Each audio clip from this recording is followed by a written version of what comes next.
And প্রাইভেসিতে click করবেন। Click করার পর আবার একটা সেটিং বলে লেখা আসবে, আপনি এই সেটিংসের উপরে আবার ক্লিক করবেন। তো সেটিংসের উপরে ক্লিক করলেন, তারপরে দেখবেন আবার উপরে লেখা আসছে পার্সোনাল অ্যান্ড অ্যাকাউন্ট ইনফরমেশন। আপনি পার্সোনাল অ্যান্ড অ্যাকাউন্টে ইনফরমেশনে ক্লিক করবেন। তারপর দেখতে পাচ্ছেন আপনার নামের যে জায়গাটা নাম লেখা সেটা আপনার অলরেডি আপনার সামনে চলে এসেছে। তো আপনি এখানে যখনই টাচ করবেন তখন আপনার লেখার জায়গা চলে আসবে, আপনি এখানে টাচ করে দেখতে পারবেন, একটু সময় লাগবে আসতে। তো অলরেডি চলে এসেছে। তো আমার দেখছেন এখানে লেখা আছে ফার্স্ট নাম আর লাস্ট নাম, কিন্তু 60 দিন হওয়ার দরকার ফেসবুকের।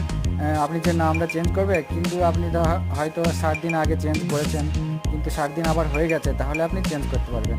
আর যদি 60 দিন না হয় তাহলে কিন্তু আপনার এই ফেসবুকের নাম চেঞ্জ হবে না। তো আপনি তারপরে এখানে টাচ করবেন আপনার নামের ওপরে, টাচ করার পরে আপনি